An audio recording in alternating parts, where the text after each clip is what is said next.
اعوذ باللہ من الشیطان الرجیم، بسم اللہ الرحمن الرحیم۔ ہم نے یہ سورۃ البقرہ آیت نمبر جو ہے ہمارا ہے 22 ہم نے پڑھ لی ہے، 23 آیت نمبر ہے، اور پارہ الف لام میم تیسرا رکوع ہے یہ۔ اب اگلا جو وہ ہے ٹاپک، وہ ہے اللہ تعالیٰ فرماتا ہے کہ وَإِن كُنتُمْ فِي رَيْبٍ مِّمَّا نَزَّلْنَا عَلَىٰ عَبْدِنَا، اور اگر تم واقعتاً شک میں ہو اس کلام کے بارے میں جو ہم نے اتارا اپنے بندے پر کہ یہ ہمارا نازل کردہ ہے یا نہیں، تو اللہ فرماتا ہے کہ فَأْتُوا بِسُورَةٍ مِّن مِّثْلِهِ وَادْعُوا شُهَدَاءَكُم مِّن دُونِ اللَّهِ إِن كُنتُمْ صَادِقِينَ، تو لے آؤ ایک صورت اس کے جیسی اور بلا لو اپنے گواہوں کو جو اللہ کے علاوہ ہوں اگر ہو تم سچے۔ اب تعارف قرآن میں یہ بات تفصیل سے بیان کی گئی ہے کہ قرآن حکیم میں 5 ایسے مقامات ہیں جہاں پہ یہ چیلنج موجود ہے۔ اگر تو یعنی تمہارا یہ خیال ہے، اللہ نے عام لوگوں سے فرمایا کہ اگر تمہارا یہ خیال ہے یہ کلام محمد صلی اللہ علیہ وآلہ وسلم کی اپنی اختراع ہے تو تم بھی مقابلے میں ایسا ہی کلام پیش کرو۔ سورۃ طور کی آیات 33-34 میں نازل ہوا کہ کیا ان کا یہ کہنا ہے کہ اے محمد صلی اللہ علیہ وآلہ وسلم نے خود گھڑ لی ہے یہ قرآن، بلکہ حقیقت ہے کہ یہ ماننے کو تیار ہی نہیں، پھر چاہیے کہ وہ اس طرح کا کوئی کلام پیش کرے اگر وہ سچے ہیں۔ سورۃ بنی اسرائیل کی آیت نمبر 88 میں فرمایا اللہ نے کہ اگر تمام جن و انس جمع ہو کر بھی اس قرآن جیسی کتاب پیش کرنا چاہیں تو ہرگز نہیں کر سکیں گے، چاہے وہ سب ایک دوسرے کے مددگار کیوں نہ ہو جائیں۔ پھر سورۃ ہود میں اللہ نے فرمایا کہ اے نبی ان سے کہہ دیجئے اگر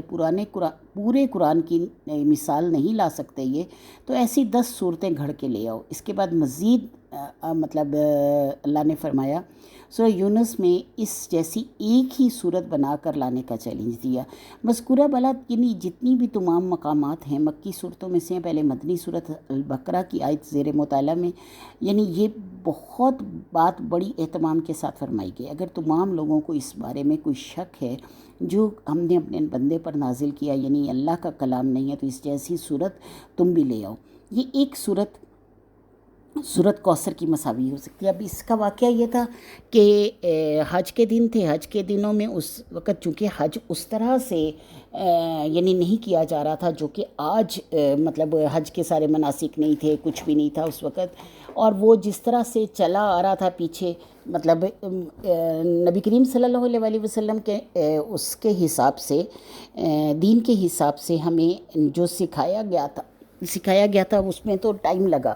لیکن یہ وہ چیزیں تھیں جو کہ نبی کریم صلی اللہ علیہ وآلہ وسلم سے پہلے یہ کرتے آ رہے تھے۔ یعنی یہ لوگ کیا کرتے تھے کہ وہاں پہ حج کے دنوں میں اکٹھے ہوتے تھے خانہ کعبہ میں، اور بہت بڑے بڑے شعراء، ادیب اور اس طرح کے لوگ اکٹھے ہوتے تھے۔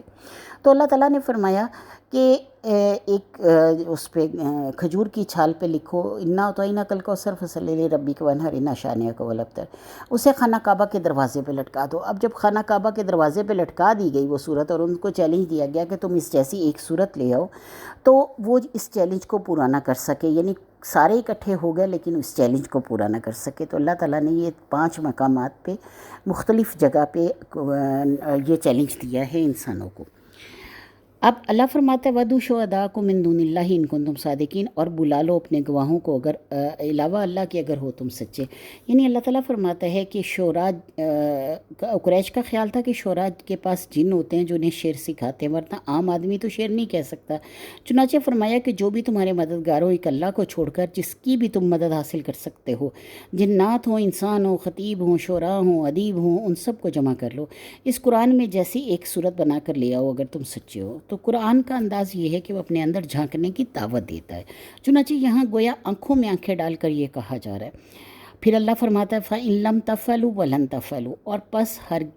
اگر نہ کر سکیں وہ اور ہرگز نہیں کر سکیں گے۔ تو یعنی اللہ تعالیٰ کا انداز دیکھیے کہ کیسا وحدانیت کا چیلنج ہے یہ، اور یہ چیلنج اللہ کے علاوہ کوئی نہیں دے سکتا، کہ یہ انداز دنیا کی کسی کتاب کا نہیں، یہ دعویٰ صرف قرآن کا ہے۔ کیا دو ٹوک انداز ہے کہ اگر تم نہ کر پاؤ اور ہرگز نہیں کر پاؤ گے، ہرگز نہیں کر سکو گے، فَاتَّقُوا النَّارَ الَّتِي وَقُودُهَا النَّاسُ وَالْحِجَارَةُ، تو تیار ہو جاؤ، یعنی بچو اس آگ سے جس کا ایندھن انسان بنیں گے، پتھر بنیں گے۔ یعنی اللہ تعالیٰ فرماتا ہے کہ اس کا ایندھن انسان اور پتھر بنیں گے۔ جہنم کے ایندھن کے طور پر پتھروں کا ذکر خاص طور پہ کیا گیا۔ اس کے دو امکانات ہیں، ایک تو یہ کہ آپ کو معلوم ہے کہ پتھر کے کوئلے کی آگ عام لکڑی کے کوئلے کے مقابلے میں بڑی سخت ہوتی ہے، یعنی وہ پوری کی پوری جو ہے نا مطلب آخر وقت تک بھی اس میں کوئی نہ کوئی چنگاری باقی رہتی ہے اور اس کا جو ہے وہ مطلب وہ اپنا کام کر جاتی ہے۔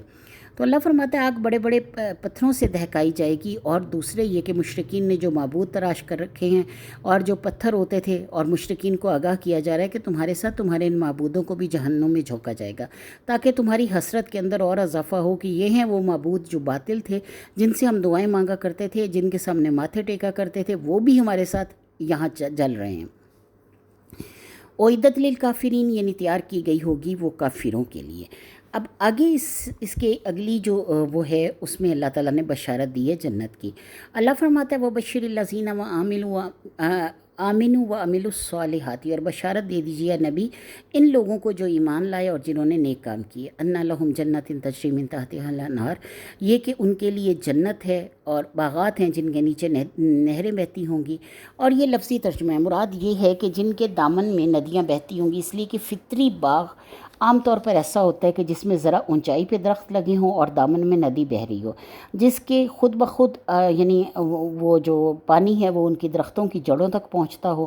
اللہ فرماتا ہے کل مروزی کو منہا من ثمرات رزقن، اور جب کبھی ان کو دیا جائے گا وہاں کا پھل کھانے کے لیے، کالو کہیں گے یہ حاذ الذی رزقنا من قبل، یہ وہی ہے جو انہیں پہلے دیا گیا تھا، اور دیا گیا ہوگا اس سے ملتا جلتا، یعنی وہ اوتو بہی متشابہہ، دیا گیا ہوگا اس سے ملتا جلتا۔ اب ایک مفہوم تو یہ ہے کہ جنت میں اہل جنت جو ابتدائی طور پر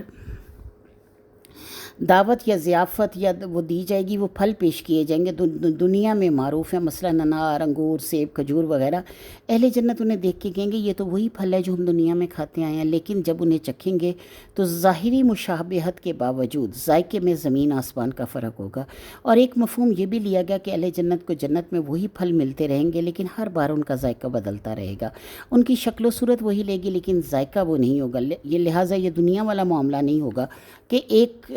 چیز کو کھاتے کھاتے انسان کا پیٹ بھر جائے۔ لیکن اس میں یہ بھی ہے کہ جتنا ہم جیسے ایک تربوز کی ہی مثال لے لیں، آج کل مطلب ہے ہم تربوز کاٹتے ہیں یا آم کاٹتے ہیں یا کوئی بھی پھل ایسا کاٹتے ہیں تو ہمارے پاس اس کا بہت زیادہ گند اکٹھا ہو جاتا ہے، اور اس میں پروڈکشن کے لیے ریپروڈیوس کرنے کے لیے اس میں بیج ہوتا ہے، اور جنت میں ریپروڈکشن سسٹم نہیں ہوگا اور اس کی گندگی نہیں ہوگی، کیونکہ جنت میں گندگی کا سوال ہی پیدا نہیں ہوتا۔ اس لیے وہ پھل جو ہوگے جس سے یہاں پہ اس کو ایک کور کی ضرورت ہے، وہاں اس کور کی ضرورت نہیں ہوگی۔ اب اگلی جو آیات ہیں ان کے مفہوم میں اگلی ویڈیو میں بتاتی ہوں۔